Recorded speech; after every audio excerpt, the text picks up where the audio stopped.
start with our featured attractions. We take a look at exploitations films this week with car exploitation, which is a genre I didn't know there was. Now you do. I know.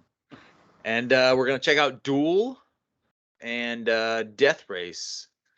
Duel is from 1971. Damn. It was a long time ago.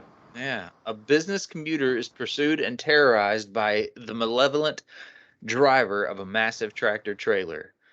Director is Steven Spielberg. I've never watched this movie. It's a classic. They say it's a classic. Also known for Steven Spielberg stuff. Yeah. Writer is Richard Matheson, author of several books, including I Am Legend and the screenwriter of Jaws 3D. Those are both great movies. Oh, Lord.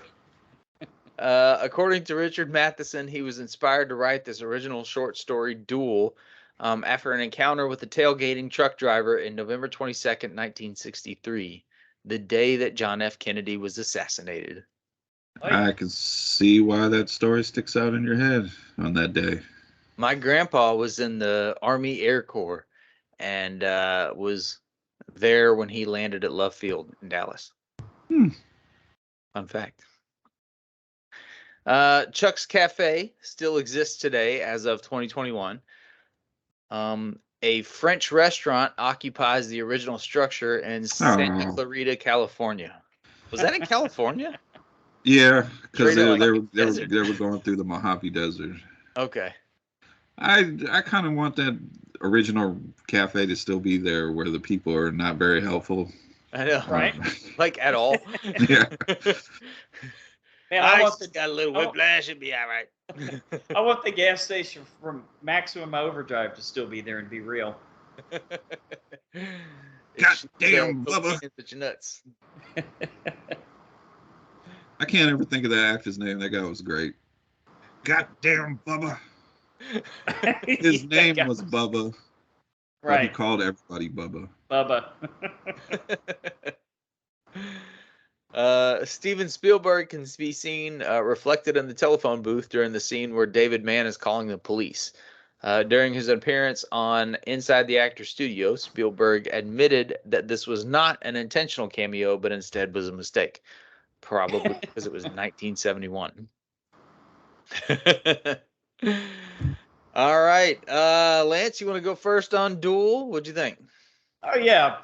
Duel is like one of those classic, kind of like a slow burn movie, perfect early 70s movie. But I guess the main point of this is that the fact that you can't really see the driver really that much, and he's not even exactly sure. He thinks he knows who it is at one point, but he's not totally sure. And they never really show. You just see the actual truck itself. It's almost like the truck is an entity.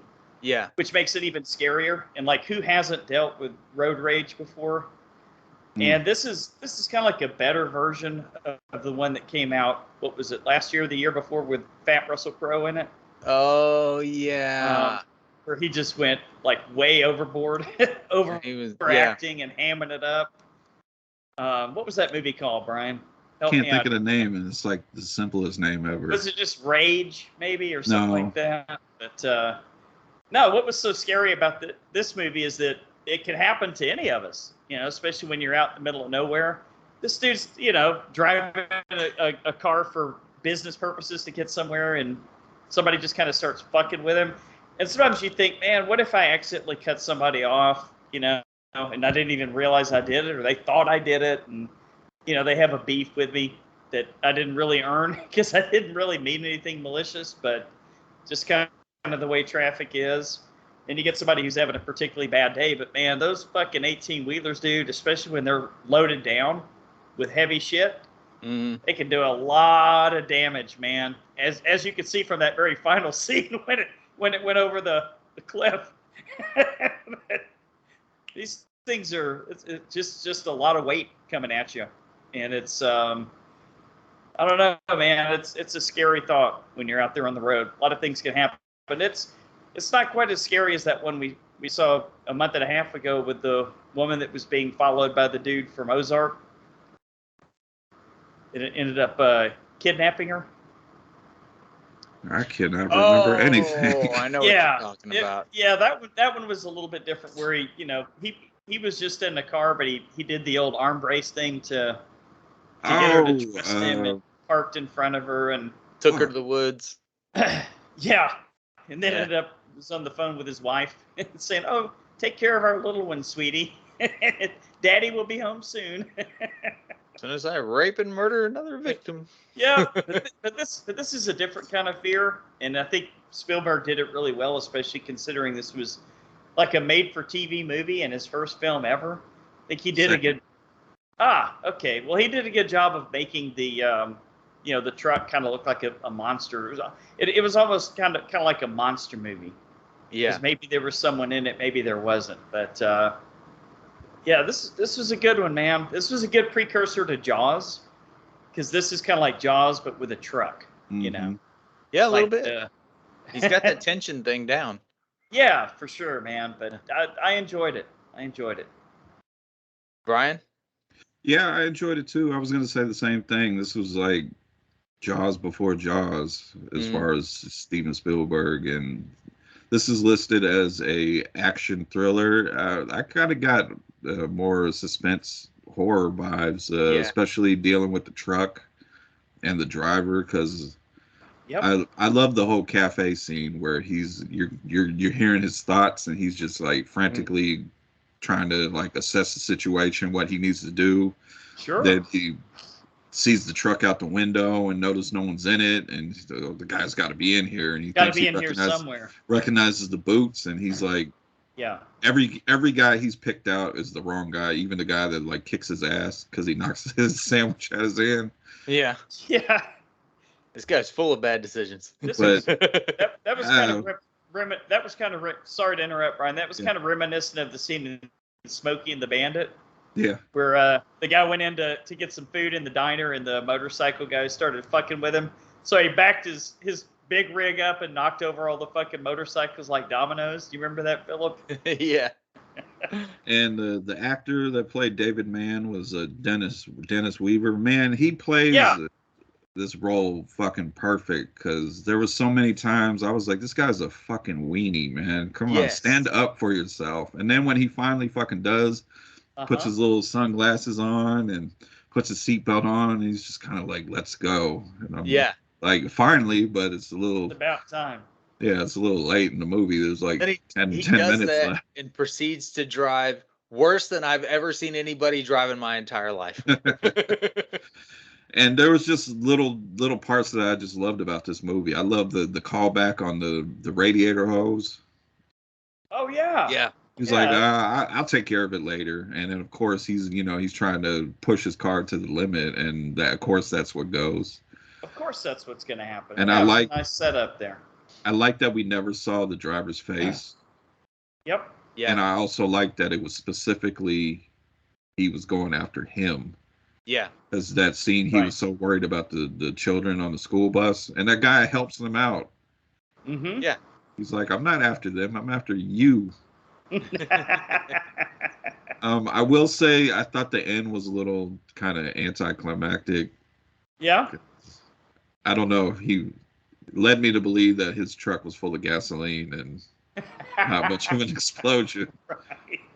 Yeah.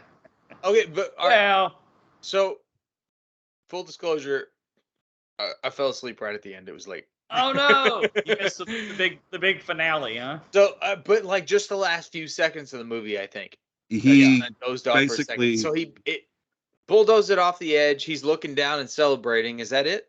Yeah, he kind of was like, "Yeah, I fucking did it," and then it just kind of hits him about everything that goes on, and he just kind of sits down. Oh, okay. And he's kind of looking at the sunset, and then there was like one little shot of inside the truck where you just see blood dripping, kind of insinuating that maybe the driver's dead, but they never show the driver. Maybe he jumped out. And I think if I remember my trivia correctly, like if you look really closely at that scene, you can see the driver, the stunt driver, like jump out before it goes over the cliff. Oh, let's hope the stunt driver jumped out. As a mistake, or not so much part of the story. Okay. But I thought this was a really well told story. It delivered the suspense and the thrills. I thought the main guy, Dennis Weaver, I thought he did a good job because you got to see the progression of his character. And like I said, I loved all the little kind of horror thriller aspects of the truck and the driver. Not because I didn't want to know who it was or see him.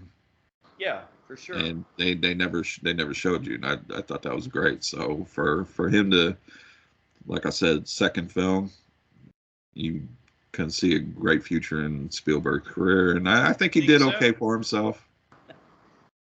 Yeah. Well, you said you were worried about the anticlimactic ending there when the truck went over the cliff, but I mean, he probably didn't have a whole lot of budget to work with, you know. Yeah, but it was the 70s, and they usually find a way to blow some shit up. Blow stuff up real good, huh? Yeah, no, this movie kind of grabbed me from the get-go. I mean, I drive a ton, so yeah. That's true. It's cool to see that sort of dance that goes on the road, you know. Mm-hmm. And so yeah, he comes across this guy that's kind of fucking with him, and I don't know. Through most of the movie, I was really irritated at this guy, though. Yeah, I mean, they painted a picture of him, like I said, I called him a weenie, but I think he's a little bit more than that, because you get the little conversation with the wife, and he's apologizing for an argument they had, and he was like, "What do you want me to do? Fight the guy?" And she was like, "The guy practically tried to rape me, and you didn't do nothing about it." And I was like, "Are you fucking that worthless?" That's pretty bad. Well, and I think a lot of it is like a kind of a fight or flight sort of thing going on this whole entire movie, which I think is also mislabeled. It may not be so much fight or flight. It may be more like panic or think it through soundly and stay calm and find solutions, which as a man, you need to be able to do. I don't care if that's sexist. You know? And it irritated me that he couldn't do this. Like, are you that freaked out that this guy is fucking with you and you can't? Kind of got to you, huh? Bothered you? Yeah, on like a well, and even if he was on this windy desert road, right? You can't leave a semi in the dust. even the scene back at the cafe, like if I'm not able to figure out which one of them's in the cafe, I'm parked out by your truck and waiting for you to come out, and I'm beat the shit out of you. Or call the fucking cops. Tell the cafe manager. Stand up in the middle of it. Be like, hey, whose fucking truck is this? Because you're an asshole. Like I said, that cafe was very unhelpful to him. Yeah. So. Like, there's any number of things you could have done instead of walking up to a random dude at the end of the table and been like, it was definitely you, man. You better quit fucking with me. And he's like, I don't know what you're talking about. And he's like, don't act like you know what you're, you know. But there were scenes where I kind of, for a second, I was like, is there a truck? I know, yeah. I thought because like he was talking to people. Sort of metaphor or something. Like he was talking to like the bus driver. He was like, why didn't you ask the truck that just came by? And he was like, truck that just came by. Yeah. Oh shit! I didn't even catch that. And like I said, the people at the cafe was so unhelpful, almost to like, this guy's just like, I think somebody said this guy's sick.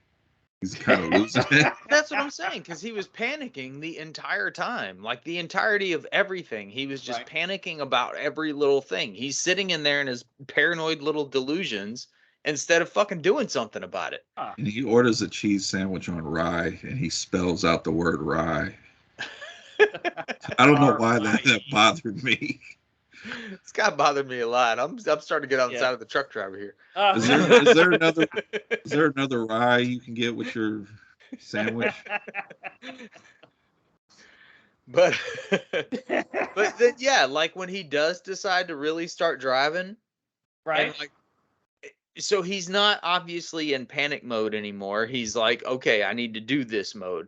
And I'm like, okay, finally. Like he puts on his he finally nutted up. And the seatbelt, but then he starts driving, and he's going 70 miles an hour, which is not that fucking much. Yeah, like, well, in 1971, maybe it was, right? I mean, I guess, but he's like swerving off the edge of the road, flying in the dirt, and like this truck driver is still right behind him, and I know the whole way. This shit doesn't even make any sense, man. To argue the case, I think he said something about he felt like the truck was souped up in some way. Okay. Well, it can be souped up as much as it wants to, but being something that it'll fucking tip over on those turns if it's going 70 miles an hour, that's not possible. There's this thing called physics. Yeah. And again, like, why are you sliding off the road and that truck is just I know, man. He's probably like, this guy's fucking drunk. What a psycho. I'm gonna fuck with him. You guys are making me rethink this whole movie. Maybe it was just a metaphor. But it did definitely keep my attention, and going over something as simple as that, it's super relatable because everybody deals with crazy drivers. Right. Everybody's been a crazy driver at some point, I'm sure. Sure. And you kind of look back at those times and you're like, well, I was not really in my fucking right mind at that moment. And this guy definitely wasn't. I'd like to hear what our friend Tim Davis has to say about it, because I know he drives a big truck for a living. Oh, so yeah. I wonder if he's ever gone nutso like that, where he wanted to follow one guy and chase him through the whole fucking desert. I'm sure I he guess can't in tell his us. case, the outback. People get particularly upset at big rigs because they can't go as fast as mentioned. Exactly. Right? Sometimes they can't go as fast because there's turns. Well, sometimes they can't stop as fast because they're bigger and heavier. It's a movie, Philip. I know, but people don't fucking understand that. Yeah. And so they just whip around trucks like they're not even there instead of, driving with other people in mind. They are thinking about me. And I'm sure it pisses a lot of truck drivers off. I guarantee you he's got some stories. No doubt. But it was a pretty fantastic movie. As far as filmmaking goes, definitely kept me entertained the whole time. The tension was just there all the time, and it was, in some scary situations. Like, he starts trying to push him onto the fucking train tracks. That was terrifying. Yeah, right? Like, that goes from, all right, this guy's fucking with me, to holy shit, I'm gonna die. Kill me. Well, you got that scene where he stops to use the payphone at that lady's weird ass, I don't know, reptile farm. Yeah, that was a strange petting zoo or whatever it was. And then he's just going in circles. He's just going in circles, just running over everything. And the crazy thing is, gonna skin him and eat him had that truck driver not been there. And the craziest thing is, as he's just running over all her shit trying to kill him, she's yelling at him about her fucking reptiles and animals. Like it's his fault. It's like a Benny Hill comedy scene there, Brian. Yeah, but what really impressed me is it was the actual stunt guy jumping out of the way of a speeding semi-truck. Yeah, that was pretty cool. Yeah, that was a pretty good scene. And another one where it went from, like he's just messing with me to, oh, this guy is really trying to kill me. But then, like, when he does get on the phone with the cops, he's like, this man is endangering my life. I'm like, he tried to push you onto the fucking train tracks, dude. It's not endangering your life. He is trying to murder you. That's what I'm saying. I felt like there was a second I thought the truck didn't exist. Like when before he goes to the cafe, he crashes in that fence and the guys are checking on him. And he was like, oh, I think you got whiplash. And he was like, where'd that truck go? And they were like, what are you talking about?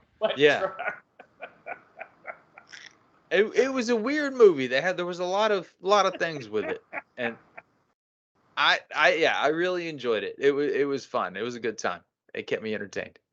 Then I also thought maybe the people at the cafe were in on it. In on it? Because I don't know if it was just him. Yeah, because I thought neither were they were in on it, or just because maybe he was out of towner, how everybody was just kind of staring at him. But So they all looked like they was kind of, he stumbled into Lake goofing up, Eaton, kind of huh? talking about him. And Probably because he came in sounding like a maniac, dripping in sweat after he just ran over their fence. Right. this guy doesn't That'll know do what it. he doesn't think I know how to spell rye bread.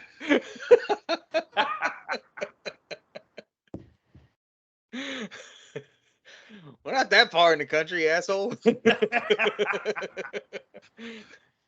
Do we have it? Okay, then you don't have to spell it. Rye bread. Now spelling out pumpernickel, that I can understand, but rye, come on. All right, scores. Lance, what do you think? It's a 7, man. It's Yeah? fun movie. Yeah, like I said, the fear factor of just, I mean, we've all been through this, right? You piss somebody off or they piss you off on the road, and then I think not knowing who's in the truck is 10 times scarier than like being able to see someone. Yeah, and look super in the eyes. relatable. So, yeah, very relatable, and Spielberg did a great job of making the truck, look like a beast, its own personality. So I'll go 7 on 10. It's all rusty and gross. I hope that thing's not carrying flammable liquid. It looks like it's about to fall apart. Right? Gas everywhere, Ohio style. Like this chemical spill. Brian? Yeah, I agree with you about the look of the truck. It just looked rusty and old. It looked like it shouldn't even be on the road to even chase down anybody, but it was out there. I think it just added to the whole aesthetic of the truck, and then not knowing the truck driver, and then the way the main character was, how he was just kind of, the best way to describe it, a puss for most of kind of seemed like he was kind of like that in his life. Oh yeah, he totally and was. just to kind of see him get pushed to eventually doing something about it, I just kind of like that progression in the story. And I liked all the stunts, all the practical. This was, back in the days when you didn't have no CGI. You had to do it. You had to get it in that take, or else, or die movies, trying. Yeah, the movie, the scene's blown because we don't have another truck to flip down a ravine, So we gotta get it done. Have an alternate ending where it was a So metaphor. I can see on a different day me giving it an 8, but right now I'm gonna give it a 7.5. That's good. Good score. I think I agree with you totally on the 7.5 thing. I think that's where I'm going with it. I mean, as much as I'm bitching about this guy, I mean, it was still a good character. I just like, okay, when my 12-year-old son starts showing traits of this guy right here, a fucking speech is coming. You know, that is not how you're gonna act as a man. That's not how this works. Never show those traits, man. But if so, yes, you can course correct. It just blows my mind. Like I said, that whole thing with his wife, and she was like, "He practically tried to rape me." Well, what do you want me to do? Yeah. Like, start a fist fight with him? That's despicable. Like, yeah. Well, no, maybe shoot him. Honestly, I mean, come on. Or do something. Do something in the situation instead of fall into yourself in panic. That and it doesn't have to be get big and bad and fight people. You know what I mean? Like that's not the kind of man that I'm talking about. The kind of man I'm talking about is being able to make a fucking decision under tense situations, because tense situations are going to happen. And when the life and death scenario presents itself to you, that guy's going to fucking die. I guarantee you. Yeah. With his aspirin and rye bread. Yeah. Or you can take the situation in front of you and make a decision and do something about it, Right. Whatever that thing is, whatever decision it is that you make to resolve the situation, you have to resolve it. You can't just, oh my God, I'm gonna die. I can't figure out what's going on. Like that fucking irritates me. Nobody likes that guy. Don't be that guy. A little fatherly advice. But yeah, 7.5 on the movie, man. I liked it. It was definitely entertaining. It's cool to see something really old like that from Steven Spielberg, and just seeing the kind of potential that he had from this one little stupid thing. It was a super simple, super low budget thing, and he made it good. Yep. All right. So I think we can all definitely recommend Duel. I'm glad I watched that. That was a cool movie.